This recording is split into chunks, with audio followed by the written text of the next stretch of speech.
Assalamualaikum warahmatullahi wabarakatuh. Terima kasih atas kesempatan yang diberikan kepada kami. Kami dari kelompok 1 ingin memaparkan materi kami yang berjudul penelitian deskriptif kuantitatif. Adapun materi pertama yang akan dibacakan oleh Saudari Nur Syafira, dipersilahkan. Nama saya Rika Nur Syafira. Saya akan menjelaskan pengertian tentang deskriptif kuantitatif dan rumusan masalah dari deskriptif kuantitatif. Yang pertama yaitu pengertian deskriptif kuantitatif. Penelitian deskriptif dilakukan untuk mendeskripsikan suatu gejala, peristiwa, dan kejadian yang terjadi secara faktual, sistematis, dan akurat. Pada penelitian ini, penulis berusaha mendeskripsikan peristiwa yang menjadi pusat penelitian tanpa memberikan perlakuan khusus terhadap peristiwa tersebut.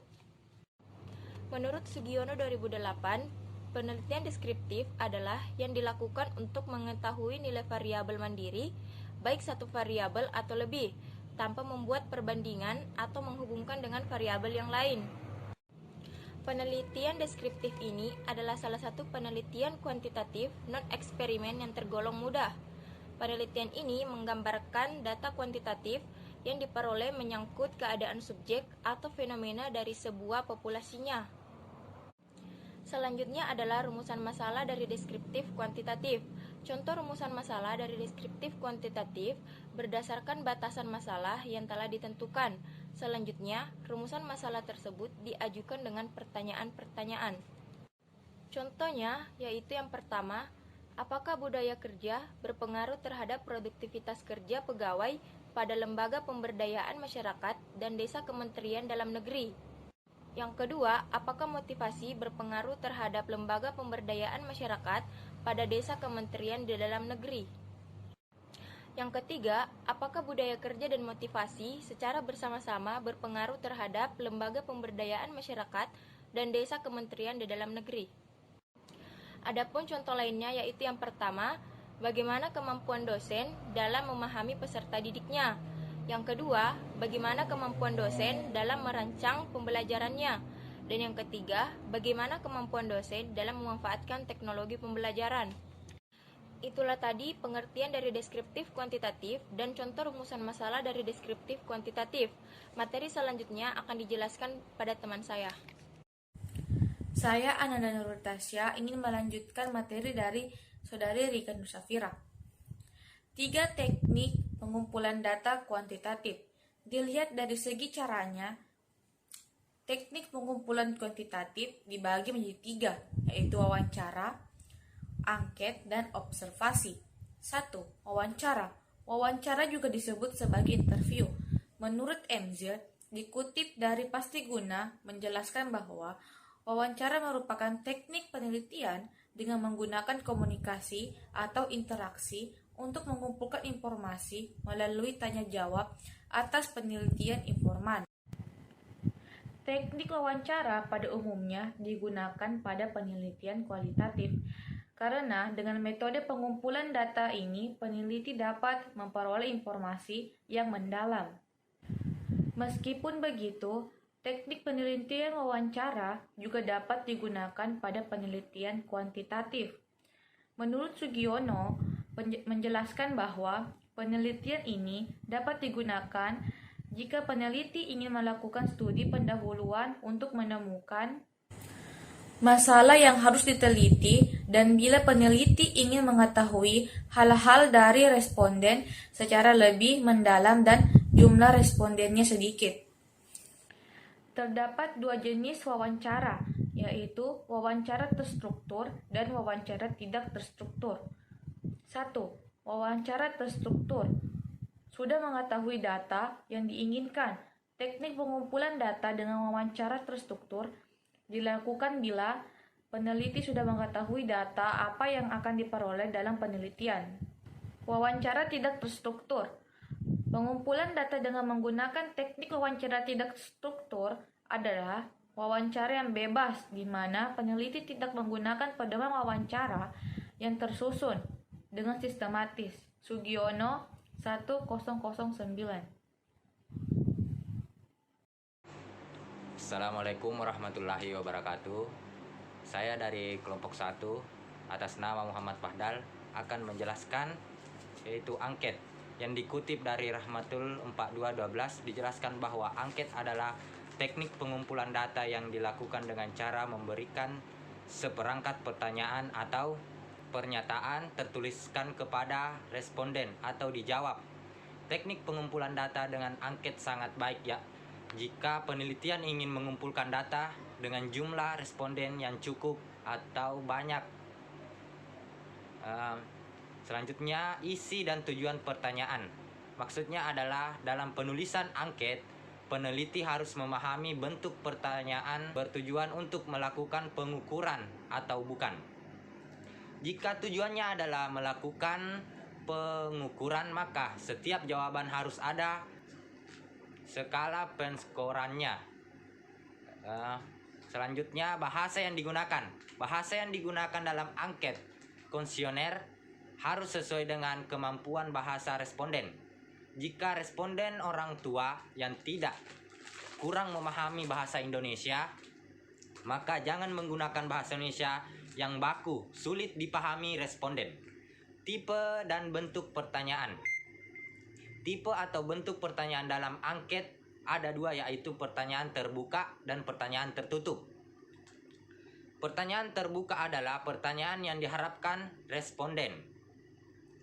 Pertanyaan yang diberikan kepada responden tidak memiliki makna ganda sehingga dapat menimbulkan salah tafsir. Pertanyaan yang mendua dapat menyulitkan responden untuk menjawab pertanyaan. Selanjutnya, pertanyaan tidak mendua. Pertanyaan yang diberikan kepada responden tidak memiliki makna ganda sehingga dapat menimbulkan salah tafsir. Pertanyaan yang mendua dapat menyulitkan responden untuk menjawab pertanyaan. Sekian dan terima kasih. Assalamualaikum warahmatullahi wabarakatuh. Selanjutnya, saya persilahkan kepada teman saya untuk melanjutkan. Assalamualaikum warahmatullahi wabarakatuh. Perkenalkan, nama saya Mustajab. Selanjutnya, saya akan melanjutkan paparan materi yang telah disampaikan oleh teman saya. Poin berikutnya yaitu tidak menanyakan yang sudah lupa. Pertanyaan-pertanyaan yang dibuat dalam angket sebaiknya atau tidak bukan merupakan pertanyaan yang jawabannya kemungkinan sudah dilupakan oleh responden. Lebih lanjut, tidak boleh pertanyaan yang terlalu berat. Kemudian poin selanjutnya yaitu pertanyaan tidak menggiring. Pertanyaan yang dibuat dalam angket tidak boleh mengandung unsur yang menggiring jawaban responden untuk menjawab pada salah satu pilihan. Kemudian panjang pertanyaan. Panjang pertanyaan tidak perlu terlalu panjang dan membuat konsentrasi dari responden berkurang. Jika terdapat jumlah pertanyaan yang banyak karena terdapat variabel yang banyak, maka dibutuhkan variasi dalam menyajikan pertanyaan. Dalam sekali angket lebih baik memiliki 20-30 pertanyaan. Kemudian selanjutnya urutan pertanyaan. Dalam menulis sebuah pertanyaan yang disajikan kepada responden, pertanyaan dalam angket dimulai dari suatu yang umum ke spesifik atau ke khusus, atau dari mudah menuju yang sulit atau diajak. Hal tersebut perlu dipertimbangkan matang-matang karena akan mempengaruhi psikologis responden. Kemudian poin berikutnya, prinsip pengukuran. Angket yang diberikan kepada responden harus mampu untuk mengukur variabel-variabel dalam penelitian. Oleh sebab itu, instrumen tersebut harus valid dan reliable. Maka, setiap pertanyaan harus dilakukan uji validitas dan reliabilitas agar dinyatakan valid dan reliable. Angket pertanyaan yang tidak valid dan reliable akan menghasilkan data yang tidak valid juga ketika digunakan. Kemudian, penampilan fisik angket. Angket yang dibuat dalam kertas yang menarik dapat meningkatkan kebahagiaan atau ketertarikan dari pengisi angket. Ketertarikan tersebut dapat membuat mereka mengisi dengan lebih serius. Hal tersebut dapat berbanding terbalik jika penampilan angket berada di kertas yang kurang menarik seperti kertas buram. Jadi selanjutnya saya persilahkan teman saya untuk melanjutkan. Terima kasih. Assalamualaikum warahmatullahi wabarakatuh. Perkenalkan, nama saya Lydia Selvi Ananda. Ya, baik, saya akan melanjutkan pembahasan materi yang telah dibahas oleh teman saya tadi mengenai teknik pengumpulan data penelitian deskriptif kuantitatif. Nah, adapun teknik pengumpulan data penelitian deskriptif kuantitatif yang ketiga yaitu observasi. Teknik pengumpulan data observasi biasanya dilakukan peneliti ketika peneliti ingin mengetahui tentang perilaku manusia, gejala alam, dan responden yang diamati tidak terlalu besar. Nah, dalam proses pengumpulan data dengan observasi ada dua hal yang sangat penting, yaitu pengamatan dan ingatan. Instrumen dari teknik pengumpulan data observasi adalah peneliti itu sendiri. Sehingga peneliti harus dibekali kemampuan yang mumpuni.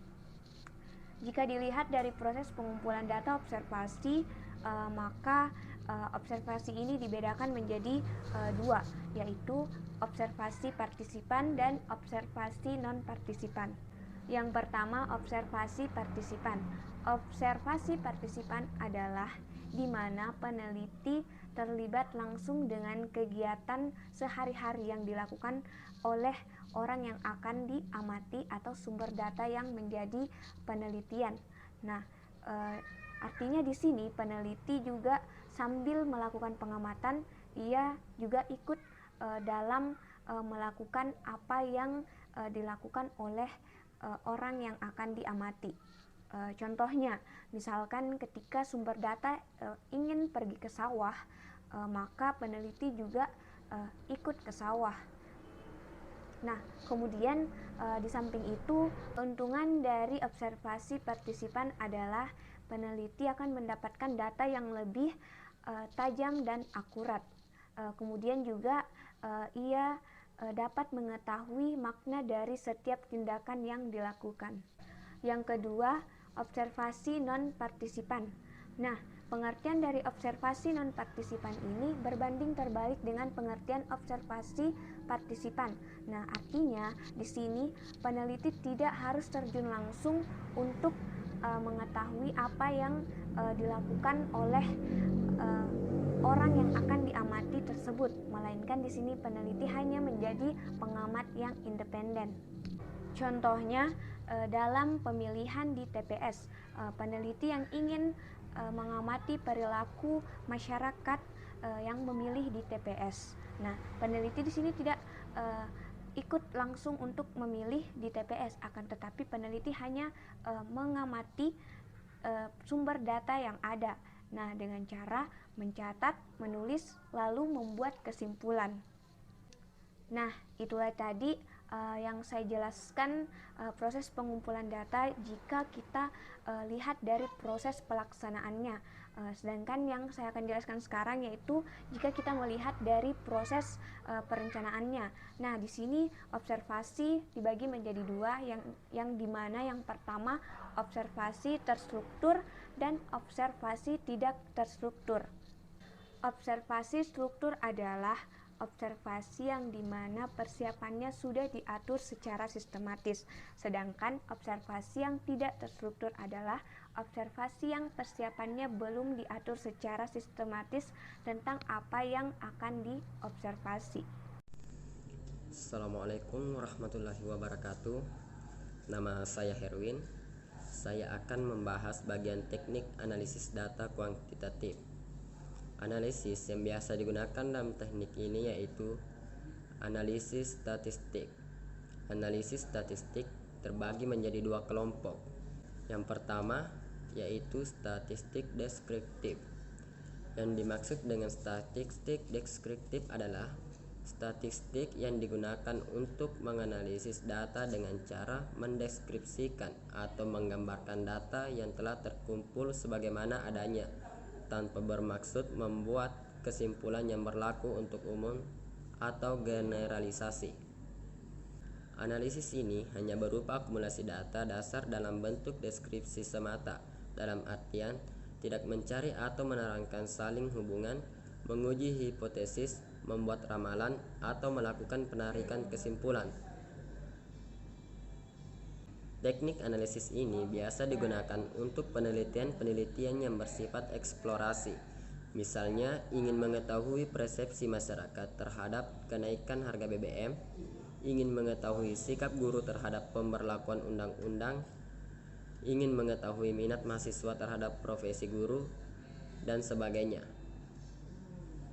Penelitian jenis ini biasanya hanya mencoba untuk mengungkap dan mendeskripsikan hasil penelitiannya. Biasanya teknik statistik yang digunakan adalah statistik deskriptif. Teknik analisis statistik deskriptif yang dapat digunakan antara lain: yang pertama, penyajian data dalam bentuk tabel atau distribusi frekuensi dan tabulasi. Dengan analisis ini akan diketahui kecenderungan hasil temuan penelitian, apakah masuk dalam kategori rendah, sedang, atau tinggi. Yang kedua, penyajian data dalam bentuk visual seperti histogram, polygon, OGIF, diagram batang, diagram lingkaran, diagram pastel, dan diagram lambang. Yang ketiga, penghitungan ukuran tendensi sentral, mean, median, dan modus. Yang keempat, penghitungan ukuran letak, kuartil, desil, dan persentil. Yang kelima, penghitungan ukuran penyebaran, standar deviasi, varians, deviasi kuartil, means, deviasi, dan sebagainya. Itulah yang saya sempat jelaskan. Untuk selanjutnya saya persilakan kepada teman saya untuk melanjutkan materinya. Baiklah, saya akan melanjutkan materi dari Saudara Herwin. Di sini saya menjelaskan secara singkat tentang statistik inversial. Apabila statistik deskriptif hanya bersifat memaparkan data, maka statistik inversial sudah ada upaya untuk mengadakan penarikan kesimpulan dan membuat keputusan berdasarkan analisis yang telah dilakukan. Oleh karena itu, statistik inversial ini juga disebut dengan istilah statistik induktif. Berdasarkan jenis analisisnya, statistik inversial terbagi ke dalam dua bagian, yakni satu, variabel bebas atau independent variable, yaitu variabel yang keberadaannya tidak dipengaruhi oleh variabel lain. Yang kedua, variabel terikat atau dependent variable, itu variabel yang keberadaannya dipengaruhi oleh variabel lain, misalnya penelitian tentang hubungan antara jumlah sales dengan volume penjualan. Jumlah sales merupakan variabel bebas atau X dan volume penjualan berupa sebagai variabel terikat atau Y. Masing-masing teknik analisis tersebut sangat tergantung pada jenis skala datanya. Skala datanya terdiri dari data nominal, yaitu data kualitatif tidak memiliki jenjang. Yang kedua, data ordinal, yaitu data kualitatif memiliki jenjang. Dan yang terakhir, data interval atau rasio, yaitu data kualitatif atau tidak, atau data berupa angka atau dapat diangkakan. Untuk menentukan jenis analisis koresional yang tepat dalam sebuah penelitian, terlebih dahulu harus dilihat dari variabel-variabel yang telah diteliti. Assalamualaikum warahmatullahi wabarakatuh. Perkenalkan, nama saya Ratnanjani. Saya akan melanjutkan materi yang dibawakan oleh teman saya, yaitu B. Analisis komparasi. Analisis komparasi merupakan teknik analisis statik yang bertujuan untuk membandingkan antara kondisi dua buah kelompok atau lebih. Teknik analisis yang digunakan ini cukup banyak.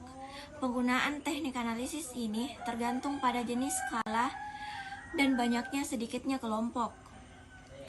Ada beberapa contoh hipotesis komparatif diantaranya, yaitu 1. Perbedaan kualitas pelayanan antara toko A dan B. 2.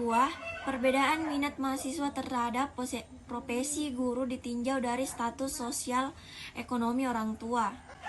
3. Perbedaan prestasi belajar mahasiswa antara yang diajar dengan metode konvensional dengan metode CCL. 4. Perbedaan produktivitas kerja karyawan sebelum dan sesudah mengikuti pelatihan AMT. Di samping tersebut, terdapat dua kelompok analisis statik ditinjau dari bentuk parameternya, yaitu 1. Statik parametrik.